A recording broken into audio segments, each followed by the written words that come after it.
Yeah, Uh, I was telling that we have started with the BPSK process, and as the process is binary signaling scheme, we are needing two carrier signals, and those carrier signals were indicated here with S1T and S2T.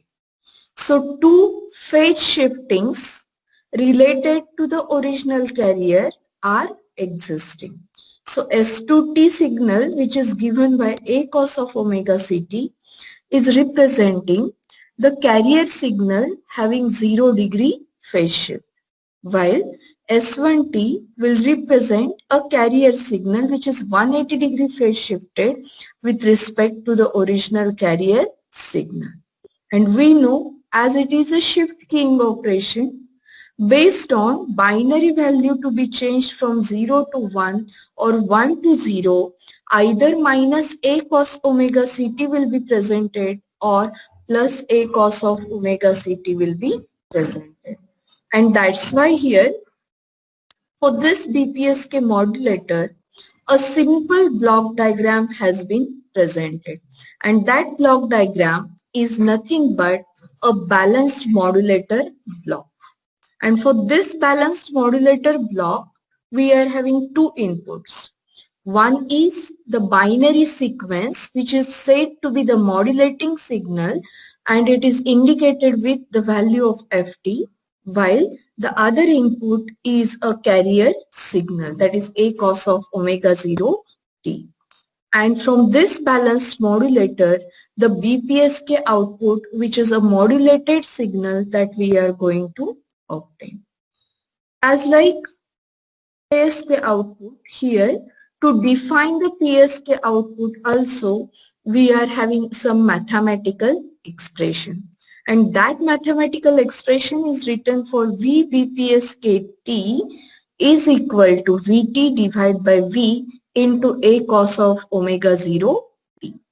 But in the initial description, I have told you that A cos of omega ct will be either 0 degree phase shifted signal or a 180-degree phase shifted signal with respect to the original carrier. And to represent the 180-degree phase shifting, minus sign is associated with A cos of omega ct, and for 0 degree phase shift, plus sign is associated with this A cos of omega ct, which is known to you also. And that's why here, to get this condition to be achieved in the modulated output form, this Vt value, which is a numerator part, that should be either equal to plus V or that should be equal to minus V. The case when the numerator will be equal to plus V, this ratio value will be plus 1, and because of that, in BPSK output, the original carrier will be presented. But rather than that, if suppose this numerator value is equal to minus of V, that means this ratio value will become equal to minus 1, and that's how this BPSK output will result as minus of A cos of omega 0 t. And this is how in the BPSK output, we will get presented with either plus of A cos of omega 0 t or minus A cos of omega 0 t signal. Up till now, everybody has understood? Hello? I won't reply. yes, ma'am. Up till now, the block diagram and the mathematical expression is clear? Yes, ma'am. Okay. Now I will go towards the demodulator diagram. And in this demodulator diagram, after giving the explanation, you people have to comment on whether this demodulation process is a coherent demodulation or non-coherent demodulation process. So before explaining the concept, I am posing you a question that whether this diagram is supporting for coherent demodulation or non-coherent demodulation operation, and that answer you have to provide me after explaining this part. So here you can observe that as a receiver, we are going to get the BPSK signal as an input. But if you are observing, from this BPSK signal, two different paths are going for this diagram to be completed. One path is going towards input of the squarer block, while the second path is coming towards the multiplier block from the BPSK signal. Now, here the two corresponding paths are going to represent for one is the representation of simple receiver diagram, while the upper part, which is consisting of squarer, bandpass filter and the divide by frequency block, is said to be a block of carrier recovery circuit. So whenever next after this, you will observe the blocks like squarer, bandpass filter and divide by frequency blocks which are connected in sequence with each other. These three blocks will form a carrier recovery circuit. So I can mark these three blocks as a carrier recovery circuit. But please note here that in the carrier recovery circuit, based on whether you are performing the carrier recovery in the binary signaling scheme or in M-array signaling scheme, here the block titles are going to change. That means instead of this squarer, in general, I can name that block as a power raising block. And as I'm performing here binary signaling scheme, that means M value is 2. So power raising block is raising the power by the value of M, which is 2 in this case. So power is raised by 2. And power raised by 2 is nothing but squarer. So in general, if I have to name this squarer block, I can name that block as power raising block with the value of M. Then the second block always will be bandpass filter. But with respect to the bandpass filter, the center frequency is going to change with respect to change in M value. And that center frequency is always obtained as M into omega 0. This is binary signaling scheme. M is 2. So the center frequency we have indicated as 2 omega 0. Then the third block is the frequency division block. Now, what is the division parameter that we have to define for this frequency division block? And again, that frequency division parameter will depend upon what is the value of M. And that's how here, for this carrier recovery circuit, in generalized block diagram, we will have basically 3 blocks only, which are power raising block, bandpass filter and divide by frequency blocks. Let's suppose I am saying that I am implementing a 8 PSK operation. I am implementing the 8 PSK operation. So in the 8 PSK operation, M value will be nothing but 8. And because of that, here the general block in the recovery block of the carrier, for first block, it will be marked as power raised to 8 or power raising to the 8 block. Second block will be bandpass filter with the center frequency of 8 omega 0 because M value is 8, and the frequency divide block will have the parameter of divide by 8.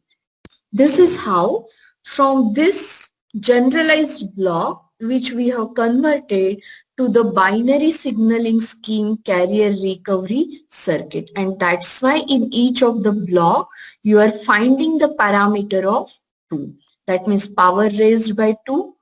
Band pass filter center frequency obtained as 2 into omega 0, and the frequency division block as divided by.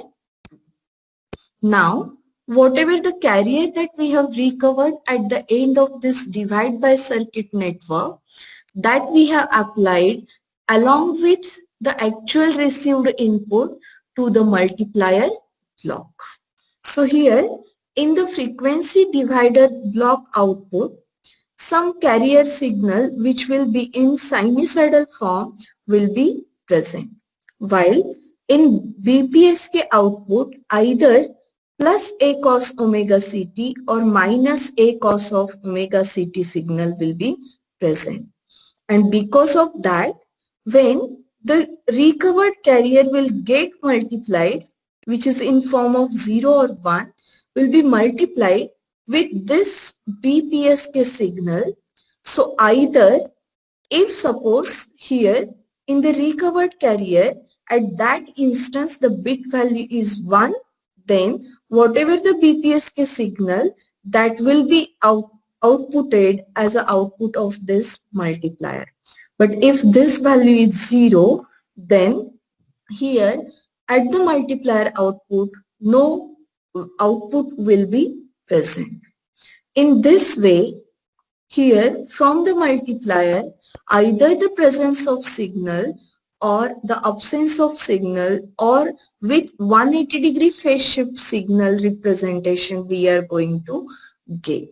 And based on that, here the low pass filter is going to recover whether we are going to have the transmission of original carrier or the 180-degree phase shifted carrier that has been transmitted. This is how here the demodulation of the received PSK signal is going to happen. So I am coming to my question now, whether this recovery or this receiver stage is a coherent demodulation stage or non-coherent demodulation stage. Can anybody tell me the answer? After the explanation of this demodulator block diagram, can anybody answer me? What is it? It is a carrier recovery circuit, right? Yes or no? Friends, I want reply from you. I have told you this block connection as a carrier recovery circuit. That means at the receiving end, from the received signal itself, we are going to recover the carrier. And that carrier we are using further for getting the recovery of this original binary signal. And that's why this block diagram is going to represent a coherent demodulation process. Because for the coherent operation to happen, we have said that at the receiver, locally generated carrier should be present. And in this case, a carrier has been generated locally at the receiver location with the usage of the received signal.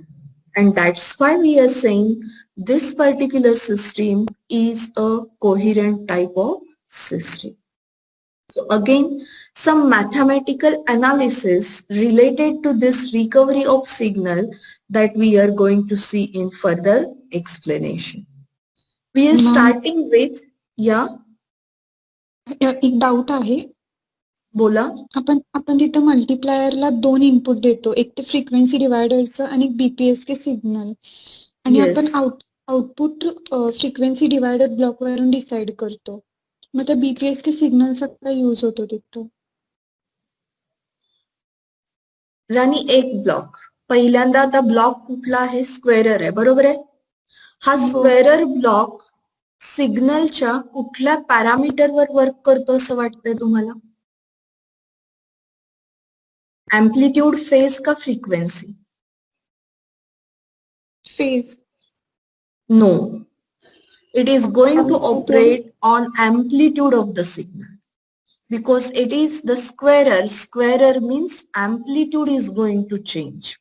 So here, whatever the received signal I have got, which has passed from the channel, and maybe it has got its amplitude which will be attenuated on the channel. And that's how, by using this squarer block, the amplitude level of the received signal will be first increased. Okay. After that, what we are saying? Band pass filter operation. And generally the filters are the blocks which are working or going to modify the frequency parameters of the given input signals. And that's why here, with respect to this center frequency, we are going to see for the band pass filter operation. We are saying center frequency of this band pass filter is twice omega 0. The meaning of this is, with respect to the basic frequency of omega 0, on positive side and on the negative side, in the frequency domain representation of that signal, only omega 0 extra frequencies will be considered. So on positive side, extra omega 0, and on negative side, another omega 0, which will give me the range from minus omega 0 to the plus omega 0 value. That means the totally coverage of filtration band is of twice omega 0. And if I am going to look for only this range of frequency, then I am restricting the bandwidth of my signal. So after getting the amplitude to be enhanced for the received signal, I am restricting the band of the signal for the operation of output to be observed. And after that, we are dividing the frequency by 2. That means instead of 2 omega 0, in the obtained signal after division by 2, I will get the signal frequency to be modified as omega 0 only. And in the BPSK signal also, the frequency parameter which was present is only of omega 0. That means either a cos of omega 0 t or minus a cos of omega 0 t. So now here what happened? By getting this carrier recovery circuit to be implemented, we are getting here at the output of this carrier recovery circuit, the signal which is in the form of a cos of omega 0 t, or it may be a square cos of omega 0 t. But in the multiplier block, what we are going to do now, either here from the BPSK signal, I may get a cos of omega 0 t signal or minus of a cos of omega 0 t signal. And from the frequency divider, I have just said it will be a square cos of omega 0 t signal. So in multiplier, I will get either the output of plus a to be multiplied with a square or minus a will be multiplied with here a square. And based on that, at the multiplier output, your output value will be either plus or that will be minus. So if the output value is plus, the low pass filter will get that to be recovered as a zero value representation, and if suppose that is as minus output from the multiplier, the low pass filter will decode that as a value of binary 1. This is how here 0 or 1 will get recovered, and that's what here in mathematical form I have represented what just now I have explained to you. So in the multiplier output will be either a cube divided by 2 because it will be multiplied with a square cos square omega t signal, a square cos of omega 0 t signal, and the another signal from the PSK output will be either plus A or it will be minus A. And again the cos term will be present. So cos square will be present and A square from squarer and A from your PSK output, that multiplication will give you A cube. But here it is divide by 2 counter output, so it was A square by 2 previously before the multiplier stage, so it will be A cube divided by 2. This is how mathematical representation of each block output will be presented. So just now what I have explained, that only has been mentioned up to this statement over here, how 1 and 0 will get recovered from this mathematical representation of the given equations. Now I will tell you one another thing, that when starting with this process of modeling of different binary signaling scheme, we have stated that our bit rate, that means number of bits to be generated per second, are equal to FB, because we have assigned the bit duration as TB, and bit rate will tell us the frequency value with which the bits are going to get generated. And we know the relationship between TB and FB is FB is equal to 1 by TB. So here we are saying that our bitrate value is FB.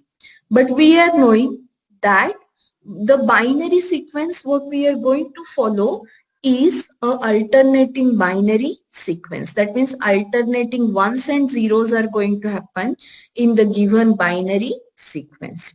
And if this is the nature of binary sequence, then we know that that sequence will have a bit rate of FB by 2.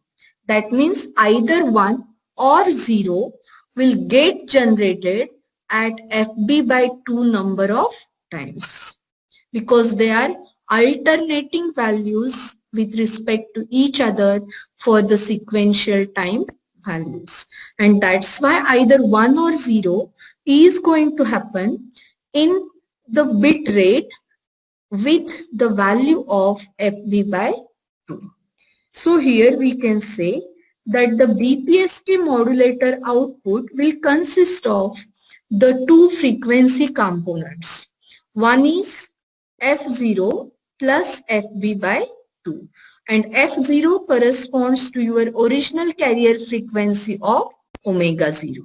And into that, the frequency component which is added is FB by 2. Similarly, on the negative side, it will be F0 minus FB by 2. And that's how in the BPSK frequency domain representation, we can find out that totally 3 frequency components will be present. One is center frequency of F0, another one will be F0 plus FB by 2, and third one is F0 minus FB by 2. Now, how to calculate the bandwidth? And we know that to calculate the bandwidth, we have to take the subtraction of higher frequency minus the lower frequency. And here the higher frequency we are having is with F0 plus FB by 2, and the lower frequency we are having is F0 minus FB by 2. So if I am subtracting this, what we are going to find out is F0 will be cancelled with F0, FB by 2, this minus and this minus inside the bracket will make this FB by 2 as plus. So this will result into twice FB by 2. 2 will get cancelled, and finally the bandwidth which is remaining for the BPSK signal is equal to FB. That means here we can comment that in BPSK signal, the bandwidth of it is always dependent upon what is the input bit rate value.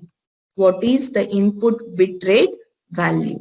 And that's why here from this final equation, the last comment that we are going to make is always the minimum required bandwidth or the bandwidth occupied by the BPSK signal is equal to the input bit rate. And that is what has been presented over here in the given below diagram, where you can observe that when the level transition is going to happen from 0 to 1 or from 1 to 0, that time here the phase of the signals are going to change. Just I have said, if we are going to change the level from 0 to 1, then 180-degree phase shifted signal we are going to observe. So you can see here, for getting the continuation of this previous signal when the level was 0, here after this negative half cycle, the positive half cycle was to be presented. But here at this instance, the modulating signal had changed its level from low level to high level. And that's why here 180-degree phase shifted signal, which was needed to be as positive cycle, but that will be given by negative cycle will be present. I'm now going towards the receiver signal and the receiving diagram explanation. So the first point what we are going to see is again the coherent PSK. And whenever either in binary signaling scheme or in MRA signaling scheme, coherent demodulation we have to perform. We have to go for the diagram of integrate and dump receiver that we have seen for ASK. Only what parameter is going to change is the value of S2T minus S1T that we have used in this integrate and dump receiver. So simply remember here, for every type of modulation technique, the coherent detection will be implemented with the usage of this integrate and dump receiver that I have presented over here. But if you are observing on the screen, the title that I have written is coherent ASK. So for PSK coherent demodulation also, this same diagram is valid. But as I am changing the modulation method, here in this whole diagram, the parameter of S2T minus S1T is only going to change. At the same time, the ZT, which is actual transmitted signal, that value is going to change. With respect to change in the modulation method for which the demodulation we are going to carry. But the diagram, the input parameters and the circuit parameters are going to remain one and the same in that case. So that's why here we are saying now that for the coherent PSK, the diagram for the coherent PSK will be one and the same. Only in the PSK process, the value of S2T minus S1T is going to change, as well as here the ZT, that is transmitted output in PSK case, is going to change.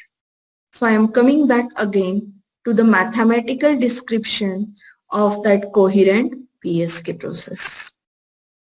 Diagram, you have to follow the same diagram as that of incoherent ASK diagram part. Okay. So as I have said, here for that block, the binary bit sequence we are considering, which is BK value representation, given as a set of BK values, and that will be recovered at the end of integrate and dump correlation circuitry. Here we are having the local reference signal, which is given by S2T minus S1T. But for the case of PSK, we have defined this S2T as A cos of omega Ct. And S1T we have defined as minus A cos of omega Ct. And if I am going to do S2T minus S1T, the subtraction minus sign and this minus sign of S1T will make it plus, and we will get the resultant of this S2T minus S1T as twice A cos of omega Ct value. And that's how here for this case of S2T minus S1T, we are finding the resultant as 2A cos of omega Ct. Okay. Now what we are saying, this is a local reference signal. And if I am saying it is a reference signal, definitely it is a carrier signal. Now look for the phase and the frequency value of this reference signal with respect to the transmitted carrier. The transmitted carrier value was A cos of omega Ct.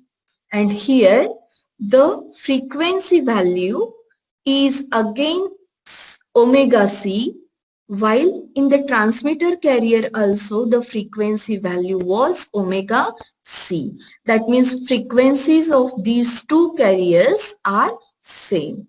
Again here for this local reference signal, no extra phase addition, that means plus theta or plus phi, that has not been indicated, which indicates that no phase change is there, means they are having both with the same phase value. And this will satisfy our condition for getting the coherency to be implemented.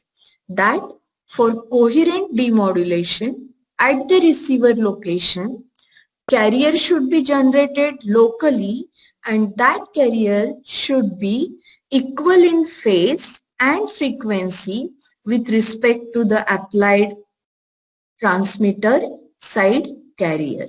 And that's why we are saying that this particular process is a coherent PSK process. Now, with respect to the general model of the receiver, here also we are going to obtain the ZT value that is received at any kth instant.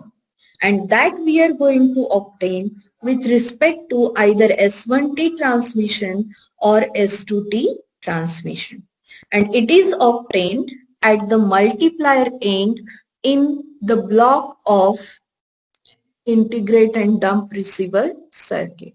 And that's why here you are observing that if S1T is transmitted, the transmitted part with respect to the KTB instant will be indicated as S01 KTB. It is observed in kth instance, so the integration limits are going to change from K minus 1 TB to KTB. It is a resultant of multiplier.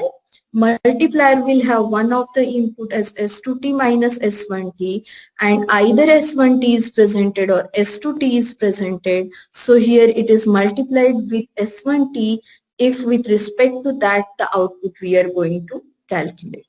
But if with respect to S2T the output we are going to calculate in the multiplication to this difference signal, we are having the parameter of S2T. So here, as a resultant, when I will substitute the values of A cos of omega Ct and this value of S2T as twice A cos of omega Ct, get the multiplication to be done of those signal, that is A cos of omega Ct multiplied with twice A cos of omega Ct. So it will be twice A square cos square omega Ct. So 2 and that A square will be acting as a constant. We have to take that outside the integration limits, and we are having inside this integration the part which is existing is only cos square omega Ct. So let's substitute that cos square omega Ct as 1 minus cos of 2 omega Ct divided by 2. So that denominator 2 and the constant 2 that we have taken outside for 2a square, that will get cancelled. And this all trial and this all solution you have to do as your homework and check out that for S01 KTB the final result you are going to get as minus of a square TB. Minus A square TB कसं आलं हे सांगितलं मी, हे कळलं तुम्हाला आता? सांगितलं, कळलं का? Yes ma'am. S1T value मी काय सांगितली? A cos of omega c t. आपण मगाशी जेव्हा पीएसके सुरू केलं तेव्हा असाइन केलेत ना व्हॅल्यूज त्या.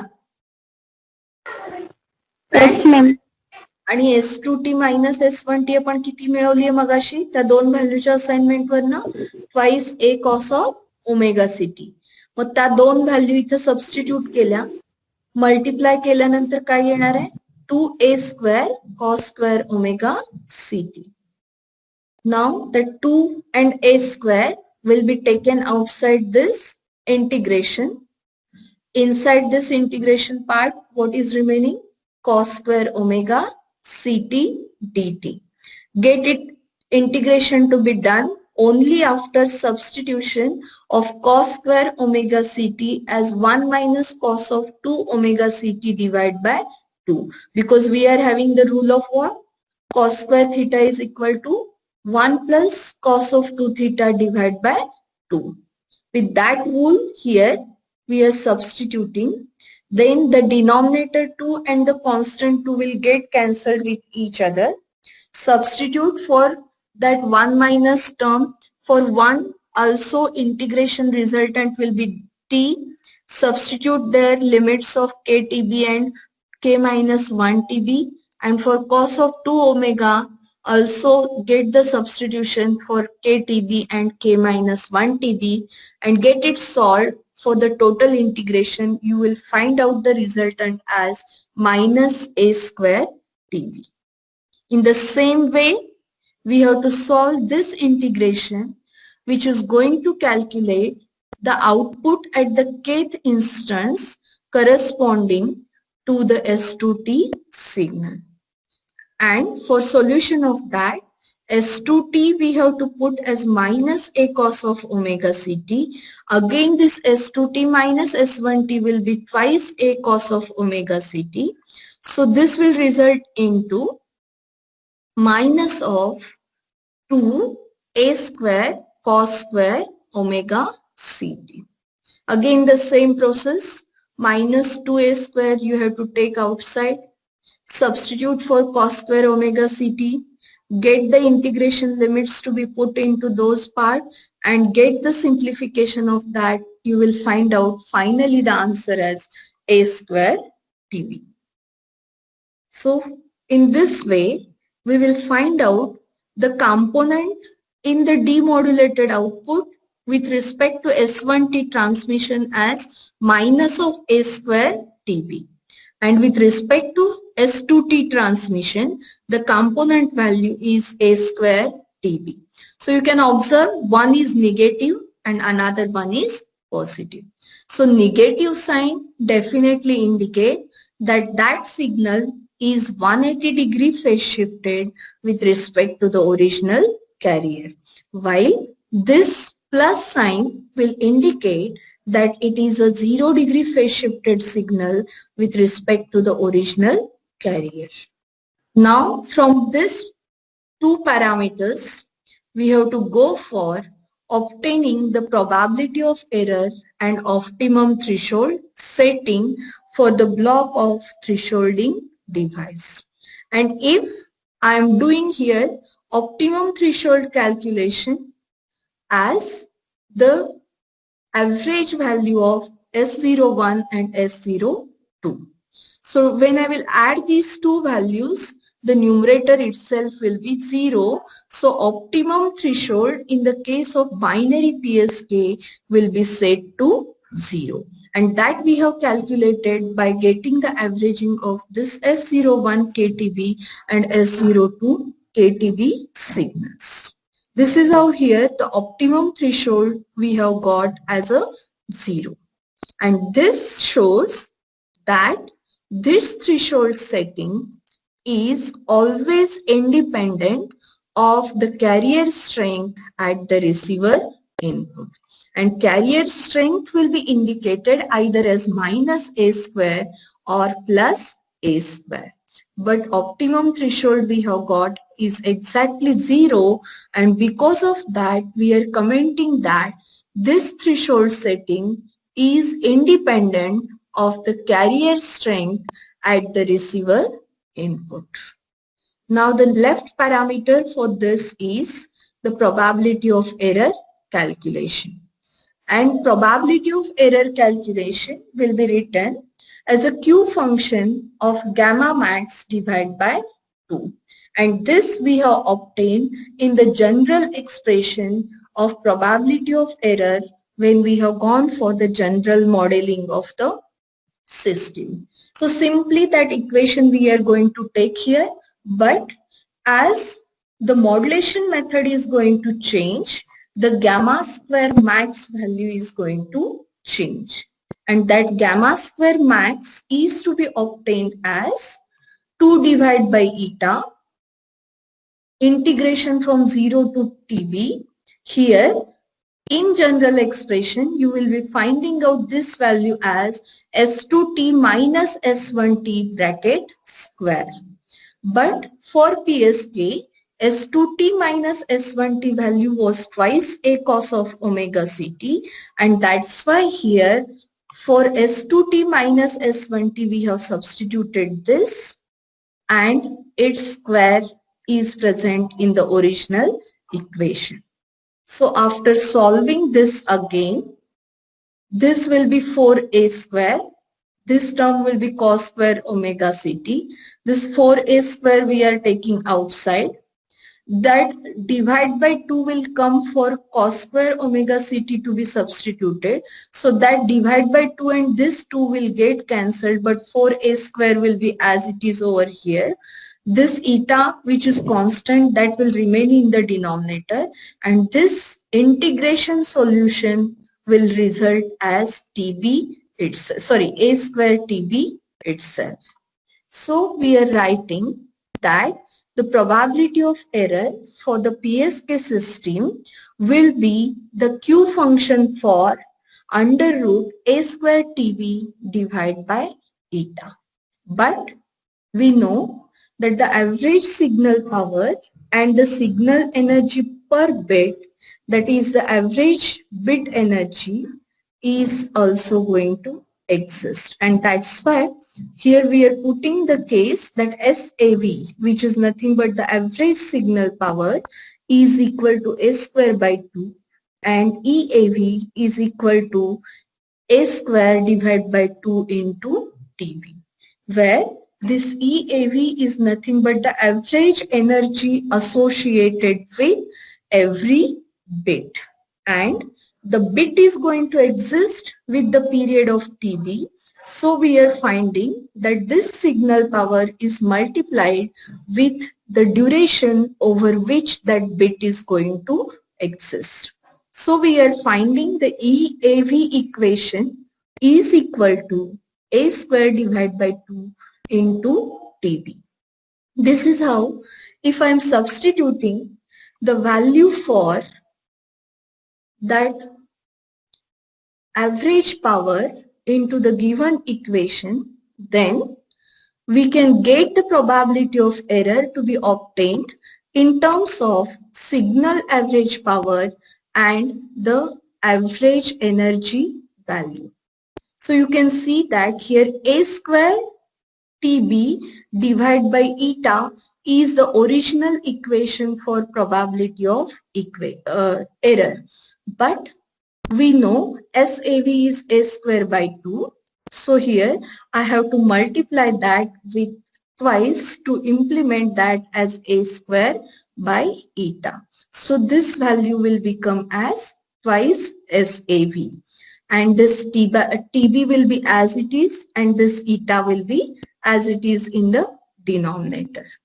Now we know that A square divided by 2 TB is EAV value.